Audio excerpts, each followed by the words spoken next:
story of how I met Lori, and it's just been amazing ever since. Lori is one of the wisest people I've ever met in my life. I admire you, your real estate career, the empire that you've built, and the way that you've transitioned from real estate, from investing, from building a team, from all of those things, and then transition all the way through to kind of semi-retirement, I would say, maybe. Yeah, and then just made your transition so smoothly, and it's just admirable. And it's one of the things that, for me, you're living your dream. We talked about it when we spoke earlier today, that you're living your dream. This is something you put on your vision board, and that's what you're doing now. Why don't we start there and tell everybody about kind of where you came from and then where you're at right now? Well, I want to say hi to my future daughter-in-law. I saw she's on here, Paula. Hi, Paula. Hey. Thanks for joining us. We appreciate you so much. Yeah, when you say all those things, though, Jay, I have to say, I feel like you confused me with someone that you met somewhere else, because that doesn't, doesn't sound like me. But yeah, so I started my career in real estate about 30 years ago, and came into coaching. I had a successful career, but I came into coaching in 2010, and that, you said, it changed my life. And that did change my life, because what it did for me was put purpose behind my actions. You know how you have actions, you do the actions, you have goals, you have ideas, things you want, but when you learn the difference between moving forward with purpose versus moving forward, just grasping at straws, that was life changing for sure. Yeah. Absolutely. Yeah, 110%. And what made you get into coaching from real estate? Was that kind of a natural progression? I always say the best players make the worst coaches. So I know for me, it was a big learning curve.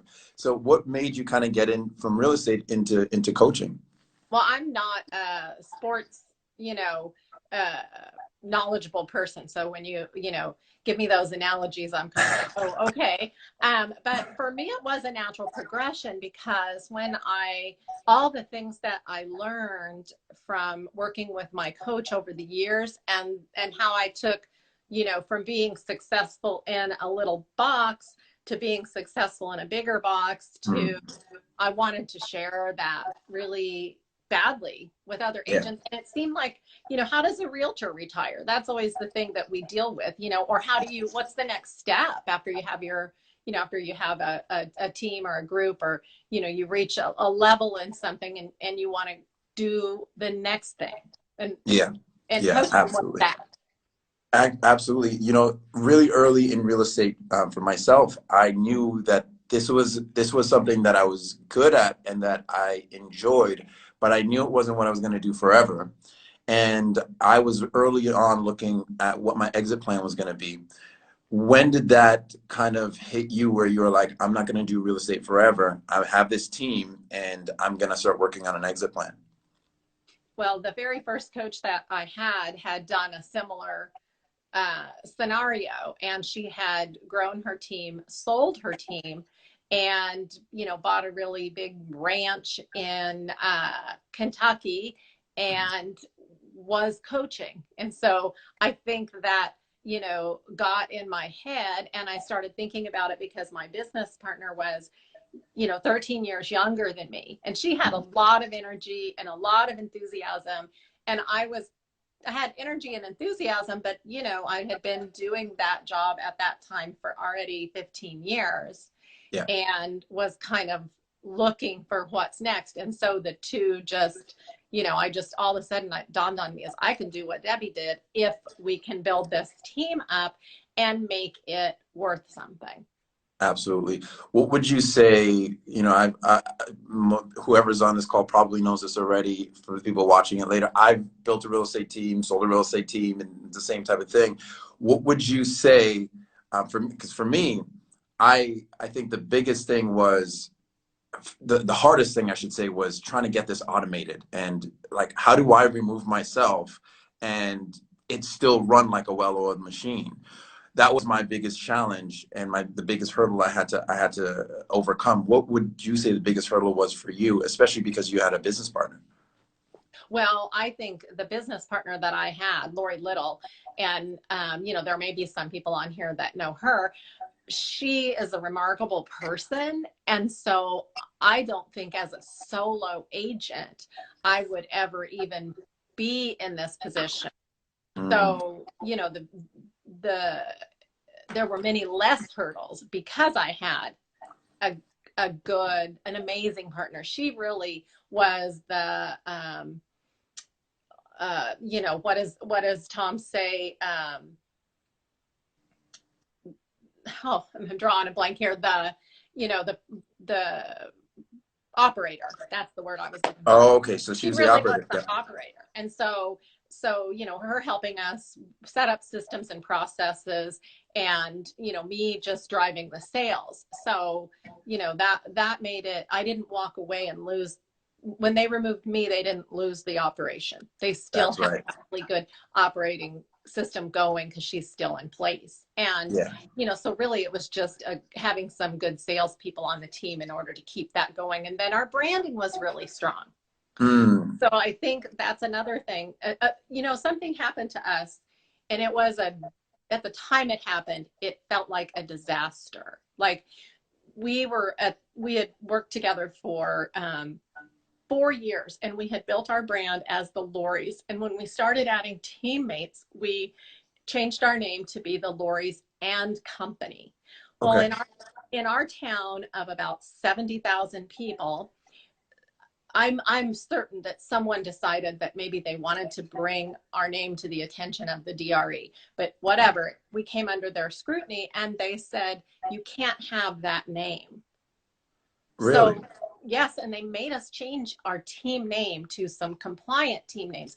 Well, when we did that, we changed from the Lorries and Company to TLC, which stood for the Lorries and Company, also stands for Tender Loving Care. Yeah. And you know, and in that we discovered our values, our core values, because that's what we were founded on. We care so much about our clients and our community and all of that, that it turned out to be the best thing that ever happened to us. And it's what allowed me or our brand to be separate from our names, separate from our person, which is a necessary component if you're going to remove yourself from the team and have it Absolutely. still be profitable.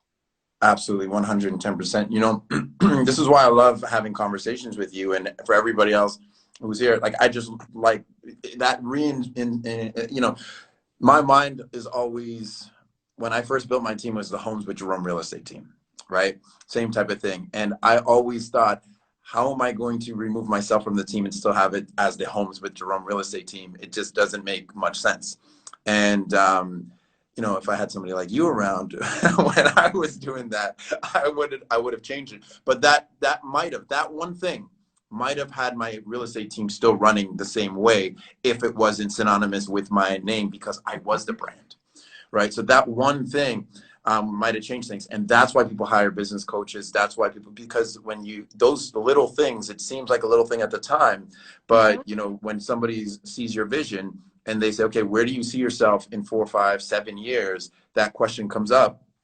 And then they've been through it, or they've coached somebody through it or something like that. They can bring that out, and that's what I love about coaching altogether. When was it that you hired your first coach?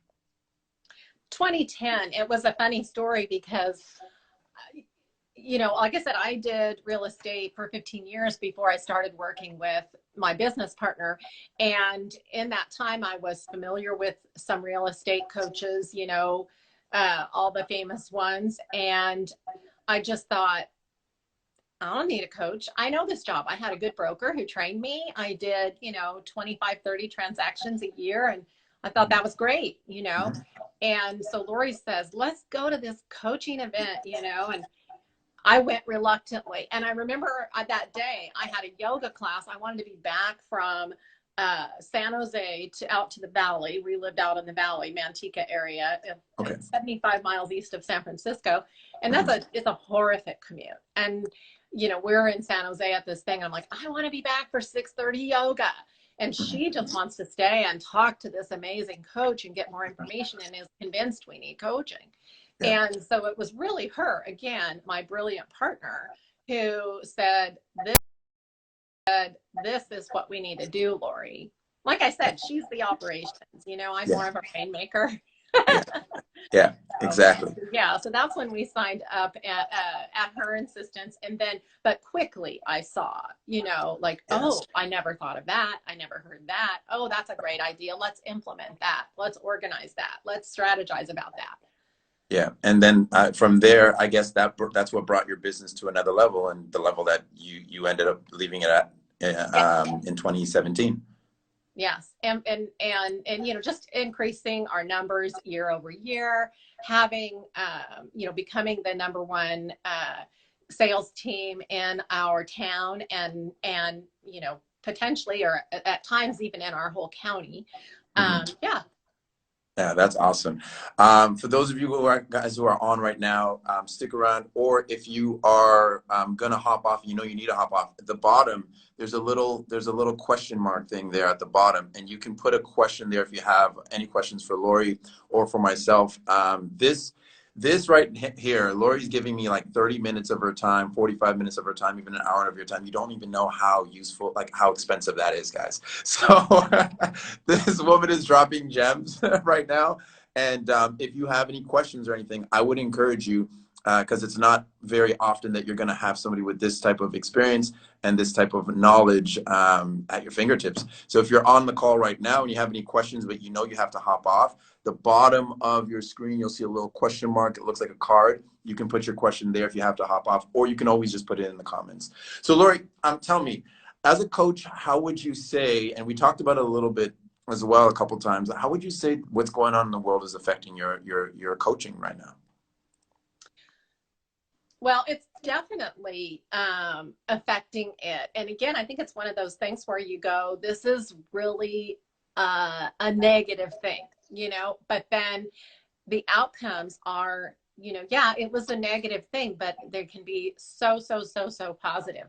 Mm, I work well, I shouldn't say I work. I have scheduled coaching calls 2 days a week. And then on a third day, I do my makeup calls.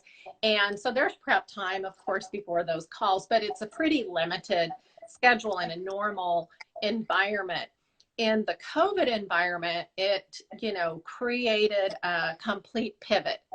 I mm, mean, Jay, as you can imagine, well, you know, clients are impacted differently and they have to shift immediately and figure out, how do I save my business? What's the next best step? How do I take care of my family, my community? How do I keep it all together? And then there's also the, you know, mental and personal coping skills around that. So it's just right. gone from, you know, double time, double overtime as far as your focus, and then it's forced a real learning curve. You know, we as coaches had to kind of shift. Okay, what are we telling our clients to do? What instructions are we giving? Very directive, much less Socratic. You Yeah. know, it's a complete shift. Yeah, absolutely. You know, you mentioned earlier you would have two designated coaching days, Mondays, Tuesdays, Thursdays are your makeup days. And just we were talking, you know, earlier about how a lot of people think that the coaching just takes place on the call or during the session, and how much planning and implementation, all types of stuff and studying has to go into just one coaching call, right? Oftentimes more and longer than the actual coaching call itself. Now, obviously, your planning and implementation and learning and growing of your knowledge is increased during this time. What are the hours like now? If you were doing, you know, Monday, Tuesday, and Thursday as actual coaching times, first of all, I guess part one of my question is, how many hours is it that you've got to work Monday, Tuesday, and Thursday on at a regular time? And then how many hours are you working now, Monday to Friday? Oh, it's probably at least double. Monday, when I do my regular schedule on Monday, Tuesday, Wednesday, or Monday, Tuesday, Thursday, that is usually 10 to 12 hours, including, you know, prep time. Yeah. And I do prep on Sundays for Monday. So but I don't really count that. That's just Mhm. kind of like how you get ready for your week every Yeah. week. And but now luckily the company that I work for, the Tom Ferry organization, as you said before, created a whole new program for us to share with our clients. And so we have to learn that program as well, and be on every call, and, you know, review there's calls for coaches, there's calls for clients, there's new documents, new scripts, new dialogues, new action plans coming at you. So it really has gone to where now I probably spend every day, including Saturday and Sunday, at least 2 to 3 hours. And, you know, my real working days are, you know, 12 hours. And the days that I was normally off, I do Wednesdays a day off, and Thursdays makeup calls, and Fridays grandkids.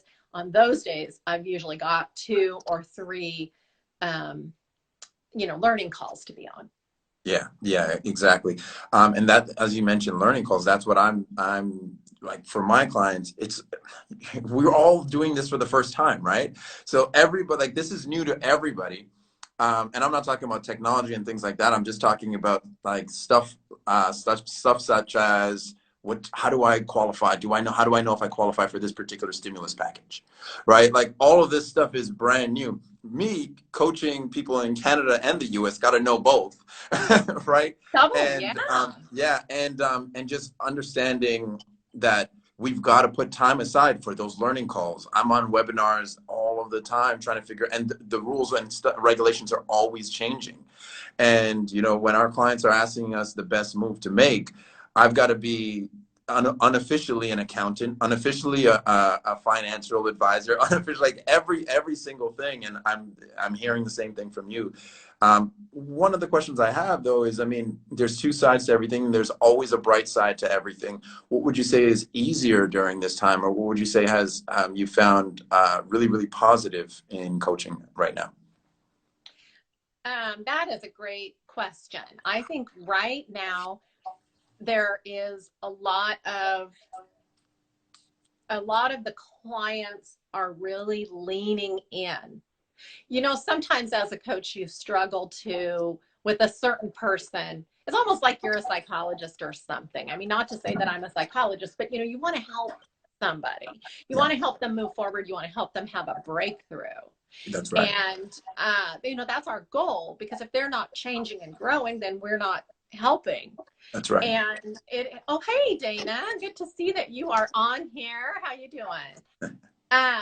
Yeah, so that's what I've seen. I've seen my clients literally, you know, leaning in more, and not, sometimes when you say, like, a classic example, we'll go to make your prospecting calls, and they'll say, yeah, I've done that doesn't work, or some remark like that, you know. Yeah. Some new idea, you're like, you need to be doing this, and they're like, no, that doesn't work. Yeah. Well, now you don't hear that doesn't work. Nobody has a plan for this situation. So whatever I say, it's like they're leaning in because they need help, you know. That's right. And like you said on our conversation earlier, everybody's on a level playing field right now, which is amazing.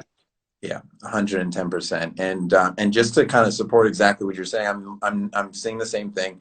And I always say, you know, human beings are special. The thing that we're best at is evolving, right? And as we were talking about on the call, and it's like, you know, when they say adapt or die, or, you know, Tom says that a lot, adapt or die, or, you know, you'll be extinct if you don't want to evolve. And that's kind of our specialty. And so it's interesting that, I forgot who said it, but they said success's number one enemy is choice. And it's because we have all of these choices, and therefore we don't do what we actually know we have to do in order to get to the next level, because there's always another choice. There's always another way. And then it hinders success altogether. And I'm noticing the same type of thing, that people are leaning in because this is the one thing that they're like, okay, well, I don't know what else to do, and I got to adapt or die. And so it's not like pulling teeth to get people to do things anymore. They're like, if I don't do this, my business is actually going to fall by the wayside. So I think that's absolutely remarkable, and it was great that you brought that up, because I'm seeing the same exact thing. Has kind of switching gears a little bit, has the health of yourself or anybody in your family been affected? Um, so initially, I didn't know anyone or know of anyone who had been affected by the virus. However, as time went on, I think probably the first connection that I had about 3 weeks ago, or maybe it was almost a month now, one of my clients had a family member pass away. And just this week, I have another client who has 3 people in her family who are very ill and one who passed away. And that's not anybody directly in my family. So the answer is no, but in my community, certainly, and I mean, community of people. Yeah, Yeah. yeah, 110%. I can't say the same, but what advice would you have for me if I'm talking to a client and they said, my brother or my sister is really sick, or I don't know if they're going to make it through this time or something like that. What have you done that you've seen that's worked, or what type of conversation or encouragement have you been giving people? Well, that's the old thing that happens every time someone's sick or someone dies or something tragic happens. We almost freeze, like, what do I say? How do I help you? And so, you have that same feeling initially. Yeah. And then the only thing that I have said is the typical stuff is like, oh my gosh, come forth with empathy. I can't even imagine, how this is impacting you, and what do you need? What can I do? Should we have our call right now or reschedule? Just where are you at, and how can I be there to, help you keep going. Yeah. One of my clients, one of my old clients, his grandfather passed away, and not from COVID or anything like that. It was just totally separate. And I kind of said, let me know if you need anything, and things like that. This again, why I love having conversations with you. You just said, what do you need, or what can I do? That's totally different. What do you need, or what can I do, is totally different than let me know if you need anything, or let me know if there's anything I can do. Because what do you need? Phrasing it like that requires them to tell you, look, this is how you can help, and then gives you that opportunity to be a resource or some sort of service to them. And so, if I was writing things down, I'm going to actually go through this later and take notes. But that's what, if you guys are, whoever's watching this right now or watching it later, that's huge. What do you need? And if you're dealing with anything, not even just through COVID, but after this, and somebody says, man, this horrible thing just happened. If I said that to somebody, a horrible thing just happened, and the first thing they said was, what do you need? Like, I don't know, like that's the exact, thank you, Lori. That's the exact thing that I would want to hear, right? What do I need? So thank you for your constant wisdom. You see, you don't even know you're doing it. Well, I wish though that this wisdom came from me, but you have to give credit where credit is due. And that is, the Chris Voss. I have been as a coach and a person and someone in a relationship and a parent, and all the roles that we're all in, not just coaching, but what he teaches in his negotiation book, Never Split the Difference. You've read it, I'm sure. I have read it. Yeah. The what and how questions. I resort to those what and how questions for almost everything. Anything I can think of, if I can turn it into a what or how, because it allows, like he says, I'm just following his instructions. It allows the other person to open up to you. Yeah, absolutely. Speaking of that book, great book. If you're on the call and you haven't read that book, read that book. That book is absolutely incredible, and it makes you feel very smart. It makes you feel like it's a very powerful book. But speaking of that book, one of my favorite takeaways was the email or the text message that he always says to write down. Yeah, great book. Oh, you're on the second read already. There you go, during quarantine. when he always is like, you know, if somebody ghosts you, basically, which is the most disrespectful thing that you can do, if somebody ghosts you, it's have you, I think he phrases it as, have you given up on working with me? Or have you given up on our project, or something like that? You're halfway through. There you go. And already planning to read it again. There you go. Absolutely. Have you given up on working with me? That was a huge one. That's very, very powerful. It's worked. I've used it, and then I'll hear back from them like right away. And another great thing that I've embodied with that book was, I think it's really, it's a theme throughout the book, but almost like drawing the objection out, which is like, look for the no. Look for the no, and welcome that no. Mm-hmm. It Absolutely. gives power away. And you know, can we talk about books for a minute? Yes, 110%. That's one of my favorite subjects. Okay, because I'm kind of a book nut. And another great book that is not very well talked about, and I think well, maybe it was recommended to me when I first applied for coaching. It's called Fierce Conversations. Have you read that? I haven't. And I can't even think who that's by. I think it's a gal. Anyway, Fierce Conversations, Google it, it will come up. But it's a little technical, you know, because I'm kind of I listen to anything. I've gotten much better over the years about that. But, you know, it's a little bit technical. But Sorry, is that Susan Scott? Yes. Yes. Okay, perfect. Got it here. Yeah. And the big takeaway that she gives you, basically, she gives you an outline for when you have to have a hard conversation, which is great. Yep, that's the book, Susan Scott. And then also in there, she talks about beach ball conversations, and she has these with her team. She's a leader in a company. She has these with her you know, VPs or her team leads.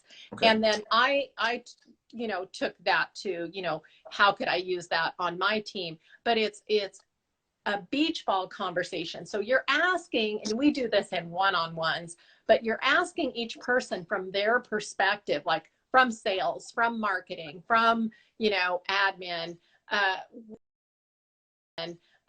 what is the biggest problem that you're facing or that we have right now? And what you'll find is that the answer to those questions is different in each of those positions. And so as a leader, you need that information from a lot of different directions. Yeah. It was just really good, really good. 110%. And so it's so inspiring that you're continuing to learn. And that's one of the things that was one of the biggest learning curves when I became a team lead, is just because we get to a place and we think that we got there, so we know it already. Yeah. Right. But we only know it from our perspective. We don't know it from, we don't know it from everyone else's perspective. So yeah, that's huge. Thank you for that. Any other books that you would recommend while we're on the topic of books? Absolutely. I just finished reading Take the Stairs. Mm-hmm. And the author of that, his name is Rory. I just remember that because it sounds like Lori. And I can't think of his last name, but that book is amazing. It says things that are so obvious, you know. It's about doing the hard things. And he gives an example in there of, you know, like, for example, with food. A lot of our choices on the short term are harder, but the benefits on the long term are amazing. Yes. So everybody knows, right? Then it's the same with exercise. If we choose to do the hard thing right now, you know, we're physically fit, we're healthy, we look good, you know, it's like we win.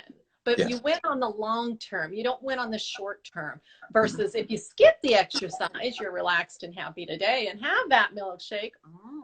You know, that's a short term gratification. But on the long term, you know, you get heavier, you have heart disease, high blood pressure, maybe you're sluggish, maybe now it's harder to exercise than it would have been if you just done it before you did all the, so just, you know that, but sometimes you have to hear it because we're such an instant gratification society, you know, that it's like, wait a minute, the good things really come down the road. They don't come fast. They don't come up front.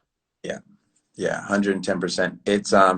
It's one of our human instincts, right? To like, how is this gonna, and it's because we're always in survival mode. It's that biological makeup, and that was handed down generation to generation from our ancestors, where it's like, how am I going to take the next breath right now?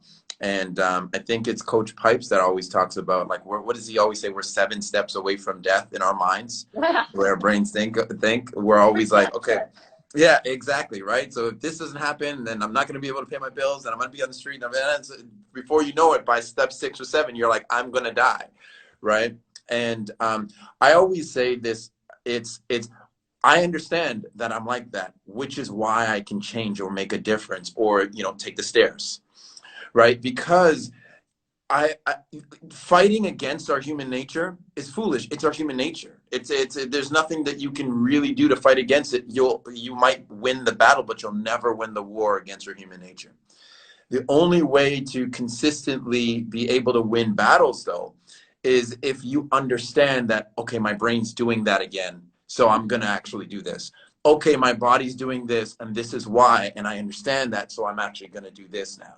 And I've found that just knowledge has helped me through that so much, because I don't fall into the traps of my human nature, or the traps of, the instant gratification in that particular example, because I understand, wait, my brain's doing this because of this. I'm smarter than it. So, I'm smarter than my body. So I understand this is probably going to be better, or this is going to be better. So everybody who's on the call right now and going to be watching it later, I encourage you, expand your knowledge about multiple topics, not just your field of expertise, but about multiple topics, because all of these subjects have a lot to do with how you see the world, how you react to certain situations, what your day-to-day routines look like, and things like that. And if you have the knowledge, you can make the change. But if you don't have the knowledge, you're so often, too often, a victim of your own human nature.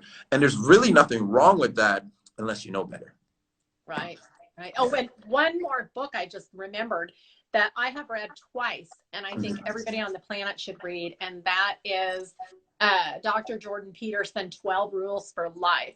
Have you read that one? I've heard of it, and I haven't read it. I think I might already have it on my reading list, but if not, I'm adding it right now. Go ahead. Oh my gosh, it's fabulous. It's just absolutely fabulous. You know how people are, like, I am a Christian, so I feel like I have the answers, my own answers to, life and what it means and all of that. But I also know that there's a lot of people out there who don't. And, he kind of, it's kind of like the Bible for everyone. There you go. So, I like that. Yeah, it's really good. It's really, really good. Amazing. He's such a deep thinker and so smart. Wow. Yeah, 110%. I like that. So, guys, 12 rules for life, the Bible for everyone. It should just have that in the brackets. Why don't we tweet or direct message Jordan B. Peterson and have him just add that into the new edit that comes out, the Bible for everyone. That's a good hashtag. See, this is why you were the rainmaker.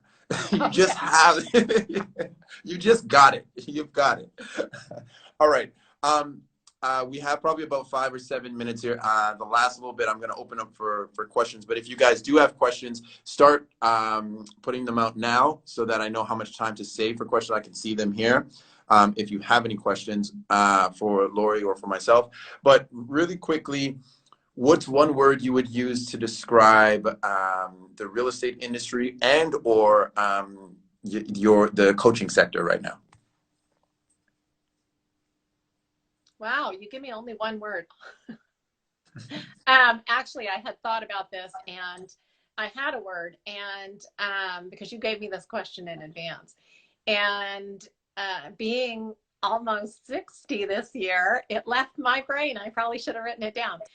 However, I think that I would say just in general, the whole industry and all of the realtors are shifting and refocusing because our world is shifting and refocusing, and and that's necessary. It's not a bad thing. So many good things are coming out of this even now, and are gonna come out of it in the future.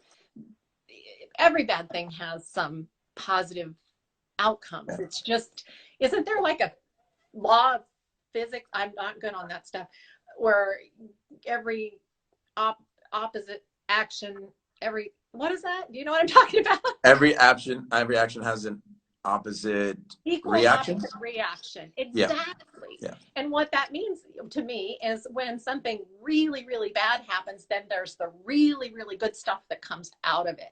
And Yeah. so you're seeing, you know, agents really upping their skills and focusing on their clients and focusing on their families like never before. And, you know, a shift in general in our culture, probably in our values. Yeah. And you know, so, and then the real estate market, never before has anyone valued their home more than they do right now. Wow, that's powerful. Absolutely, 110%. I was thinking about that the other day on the opposite end, for people, because it's stay home, stay home, stay home, stay home, and just thinking about people who don't have a home, and just like how that we hear stay home, and for us that have them, I technically actually I have a home, but I actually don't right now. But What kind of home? but the stay home, stay home, stay home thing, we just hear stay home, and to us we're thinking, okay, stay home. To them, they're thinking like that hurts and I have been homeless. I probably never told you that story. I was homeless at a time and used to sleep in my car and for months. And so, I for months, it was just about 2 months. I don't want to say for months like it was 6 months or something like that. It was a while. But yeah, it was long enough to really appreciate the first shower I took when I got my apartment. I'll tell you that. Best shower I've ever had in my life. And there was no shower curtain. Water was everywhere, all over the ground. I couldn't be happier. And but just the idea of just understanding that what you just said, people have never been more appreciative to have a home, and to be able to say, I'm going to stay home is a really powerful thing now. And that wasn't a powerful thing before. That wasn't a really powerful thing that's going to be like, oh, I'm going to stay home tonight. Actually, that was disempowering. Oh, you're going to stay home. Why are you staying home? You're always at home, right? But now it's, I'm going to stay home. And that it's so amazing how that's empowered people. So yeah, 110%. Really quickly, if let me see if there's any questions. We're going to get cut out in a second because we can only do up to an hour. But for you guys that were on, I'm so grateful for everybody that's been here and that's stuck on. And I hope that you got a ton out of this. I mean, I did. Even just these 3 or 4 books that Lori has recommended. Sorry, I said Rory because I'm seeing Rory on the screen. But that Lori has recommended could quite possibly be life-changing for each of you. But Lori, it's always a pleasure speaking with you. I thank you for your time and giving me that time of day today. And I'm going to keep this up on my story, guys. So if you know anybody that you think that this conversation might be able to help or anything like that, share it. I think you can still share it even though it's live. If you can't share it, don't worry about it. Hit me up and I'll send you. I'm going to try to screen grab it over the next hour, and I'll send you what I can. But Lori, this has absolutely been amazing. Just a little bit of shameless plugging for me, guys. I have another. If you're still on, Ken, I think it's tomorrow. I have a live with Ken for more gems to drop. And if you guys have any questions for Lori, I'm sure that she would be dying to be a resource for you.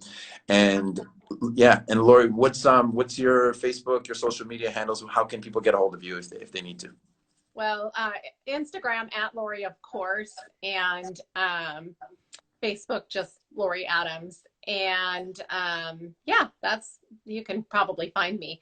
Yeah, and Dana, I want to comment because Dana said that you are so sweet. And Jay, it's the truth. You are such a sweet guy. And I'm just so honored to know you and to be invited to talk to you like this. It was just my pleasure. So I appreciate it so much. Absolutely. I appreciate you as well. And I appreciate that, Dana. I really do. I appreciate everybody here. God bless everybody. Go and crush it today. Like Tom always says, wake up, kick ass, repeat. I actually posted that on my timeline today.